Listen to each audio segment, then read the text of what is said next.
Olá pessoal, tudo bem?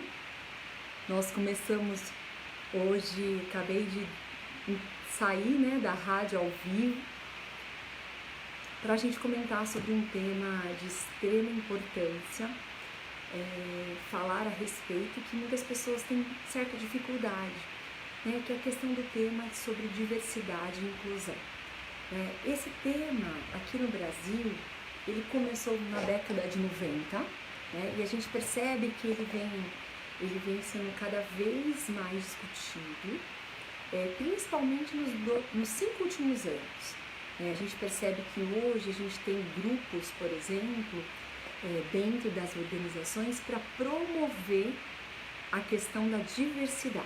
Então, quando a gente fala, primeiramente a gente tem que entender essa questão da diversidade, o que envolve, o que significa. Então, primeiramente, vou utilizar até um autor. O que envolve? É a valorização, o que é diversidade?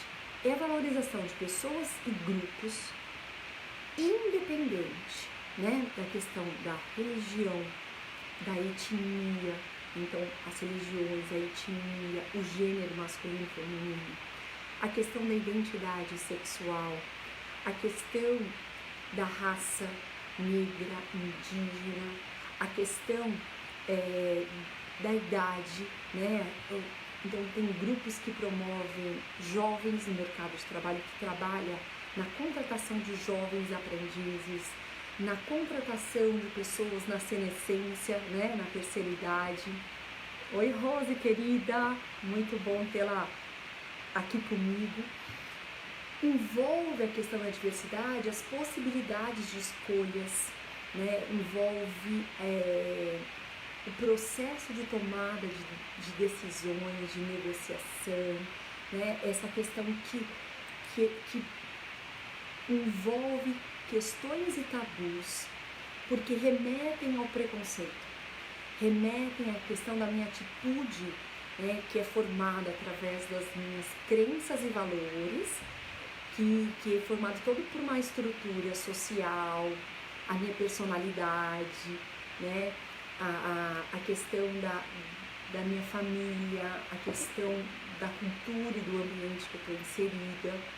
Envolve todas essas questões que vão formar as minhas crenças e valores, que vão formar a minha atitude. Quando a gente, por exemplo, entende essa questão da atitude, ela remete o que a gente chama de você lidar com o pré-julgamento. Então, entender esse cenário é importantíssimo a gente falar do preconceito, que é um pré-julgamento, que existe tanto preconceito positivo, que é você não conhecer a pessoa, que você não conhecer e julgá-la positivamente.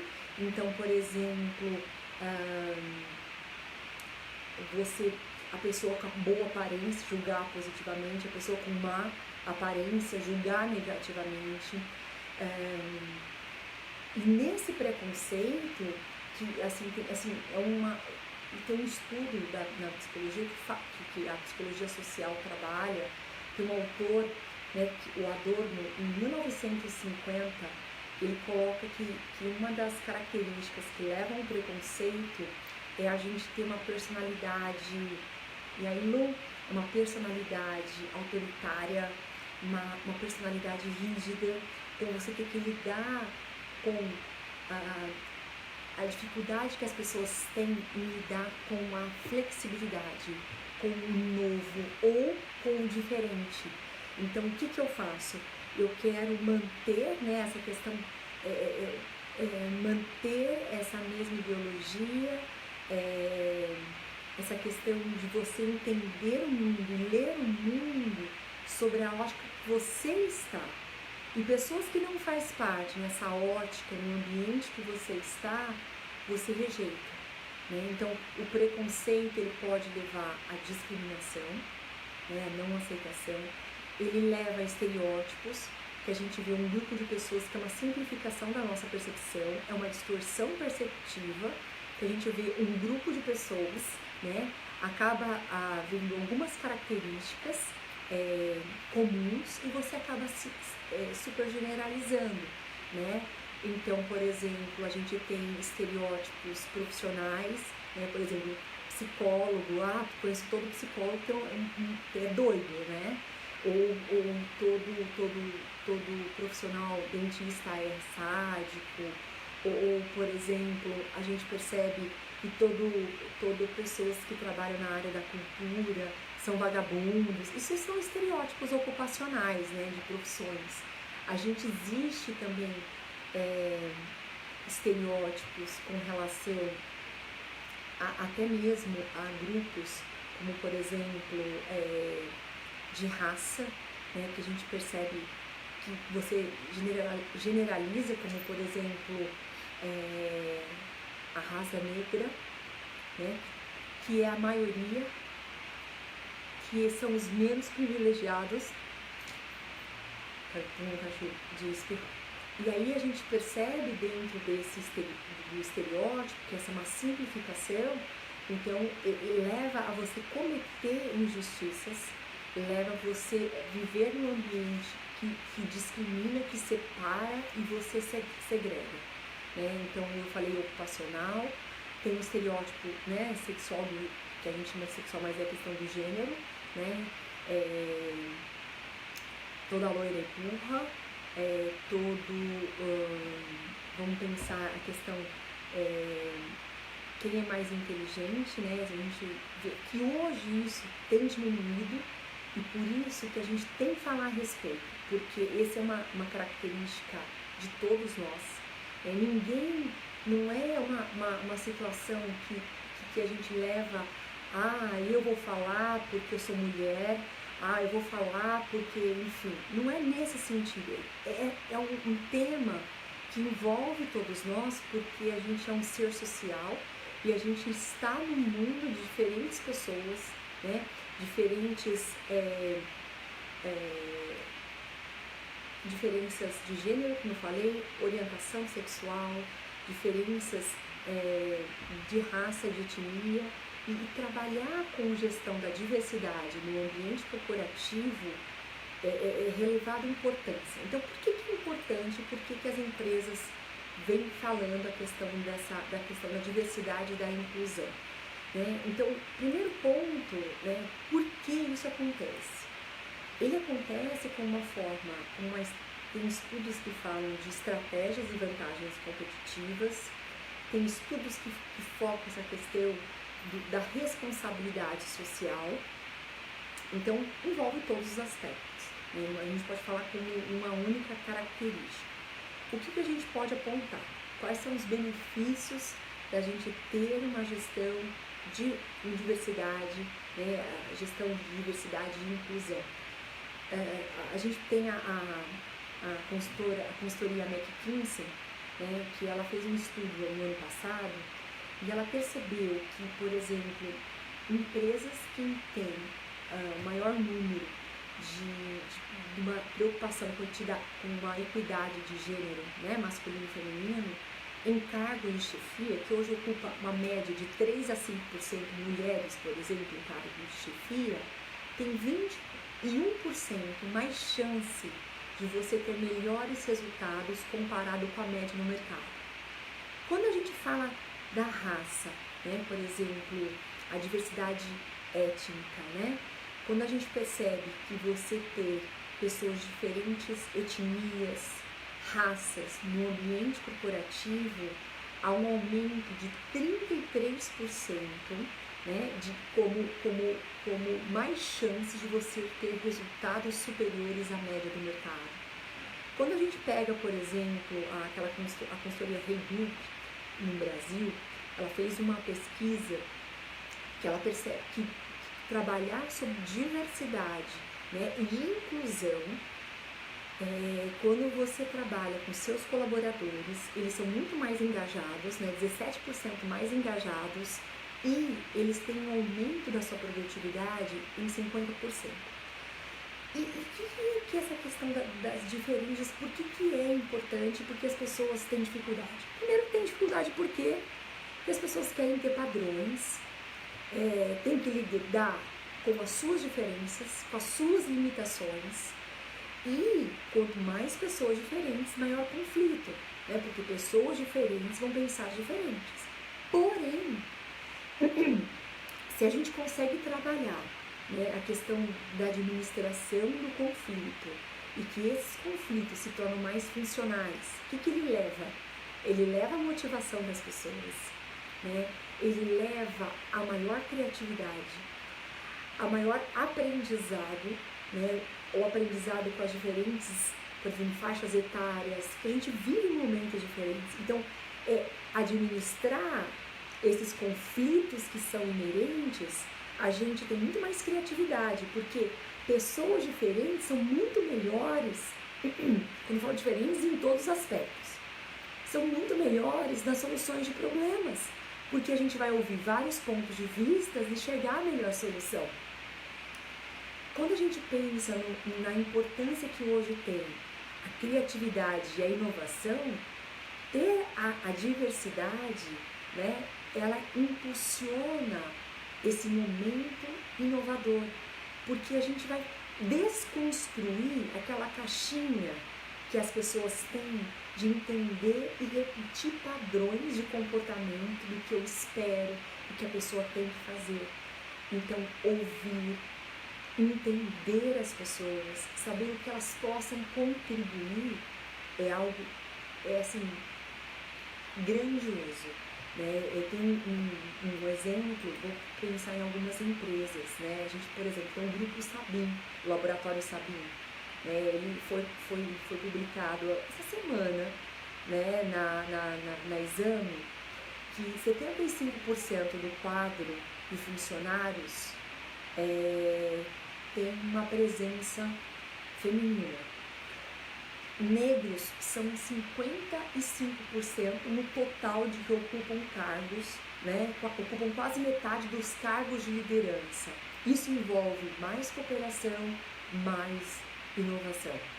E, por exemplo, existe um movimento 360 que trabalha com a equidade de gêneros. Então, tem o Prêmio EPS, né, que trabalha sobre essa questão de ter mais igualdade em cargos de liderança e contratações de mulheres e homens no mercado de trabalho. Existe, por exemplo, grupos de diversidade que contratam, por exemplo, homossexuais, transexuais. Por quê? Para ter essa questão de o diferente, a gente aprende com a diferença. Ou grupos de pessoas com deficiência, né? Existe a questão da lei de você ter a porcentagem, mas não adianta você só ter a porcentagem e contratar se você não tem uma acessibilidade adequada, se você não trabalha com a inclusão no ambiente de trabalho.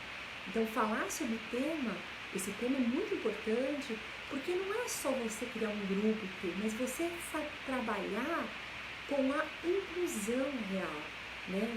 Trabalhar com as nossas limitações. Então, é um tema que as pessoas têm dificuldade em falar porque não tem questões internas bem resolvidas. Então, ampliar esse tema, falar a respeito, criar grupos heterogêneos numa tomada de decisão, em comitês, por exemplo, de ouvidoria, em comitês de ética, é extremamente importante, é extremamente valorizado e a gente tem resultados significativos no ambiente de trabalho, né? É fácil uma mudança de cultura? Não é fácil qualquer tipo de mudança, porque envolve novos aprendizados, envolve um estresse em lidar com o novo. Porém, é uma tendência que as organizações vêm trabalhando. A gente tem, por exemplo, saiu, acho que foi ontem, pela Forbes, o exemplo da Nike, que estão investindo 100 milhões de dólares na questão da educação e no desenvolvimento para a raça negra, né, para o desenvolvimento, investimento para contratação, né, então essa questão da igualdade racial, étnica, que a gente, por mais que falar sobre, as pessoas falam, mas na prática tem uma situação velada, né? Velada assim, não manifesta, né? Eu não falo abertamente, mas eu tenho dificuldades. Então, lidar, por exemplo, com a nossa questão sexual é importante para poder lidar com o outro. E eu sempre falo que para a gente ser empático, né? Para a gente desenvolver a cooperação, a empatia, ou seja, consequência com um trabalho de autoconhecimento, né, de autoconsciência de quem eu sou, quais as minhas limitações, né, qual a visão que eu tenho com relação a jovens, com relação a pessoas com mais idade. Eu preciso desconstruir para construir algo, né, um novo significado. Então, eu vejo que falar sobre esse tema é importante para qualquer tipo de pessoas, né? Não só no ambiente corporativo, mas no ambiente social, seja com os pais na educação com os filhos, porque começam aí, né? Tem estudos que mostram que esse preconceito, né? Essa questão do preconceito, ele é muito forte, né? Eles absorvem muito mais a questão dessa conformidade social, de entender a desigualdade, de minorias, pelas próprias crenças que são passadas dos pais para os filhos, né? Então, a questão da pressão dos colegas, né? Que tornam legal, aceitável a expressão de determinadas visões tendenciosas, preconceituosas.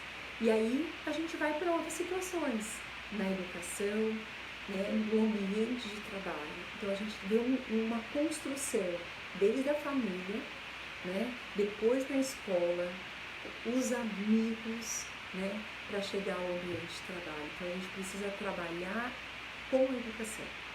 A educação em casa, né, transmitindo os valores, crenças, o que é certo, o que é errado, o que é ético, né? Seguidamente pela escola falar a respeito, né? E promover isso com uma grande responsabilidade social das organizações. Muitos não tiveram essa base na sua família, muitos não tiveram a base de trabalhar a diversidade na educação, e aí vão para a empresa, e aí lidar com mundos de pessoas diferentes, de classes diferentes. E aí, o que eu faço? É importante trabalhar também com o papel de entendimento, né? E isso leva, quando a gente trabalha sobre isso, leva a outras questões que acontecem, como o assédio moral, né, o assédio sexual, né, e todas essas questões envolvidas que muitas vezes não são faladas, não são permitidas porque aqui a gente já está acostumado, aqui é assim mesmo, né? Então a gente entender e refletir sobre esse aspecto nos traz uma nova forma de enxergar esse contexto. Então o convite para vocês, para a gente encerrar, é refletir. Qual é a dificuldade de lidar com o diferente de mim, né? O que é diferente? É diferente de mim e do outro, porque também é diferente. Eu sou diferente dele. Então, lidar com as nossas diferenças, lidar com as nossas limitações, lidar com essa exigência, essa questão mais egocentrista da gente viver, esse individualismo, e permitir trabalhar comunidades, né, essa questão de atitudes mais comunitárias, de ações mais voluntárias, porque você aprende a lidar com o outro, né? Então a gente pode trabalhar isso talvez fora para ajudar internamente a gente lidar com algumas limitações que são nossas, não são do outro, que são nossas. Eu quero agradecer a vocês que estão aqui comigo e eu desejo para vocês uma semana de mais reflexão, de você perceber como você é diferente, né, e não enxergar que o outro é diferente, como você é diferente é uma boa mudança de ponto de vista, porque assim fica muito mais fácil da gente entender, né, as nossas diferenças, né? Somos bons e ruins em tantas coisas. Temos grandes potenciais e temos grandes limitações. Temos tantas capacidades e lidar, né, com essas nossas potencialidades, capacidades em qualquer situação. Ok? Uma boa semana para vocês.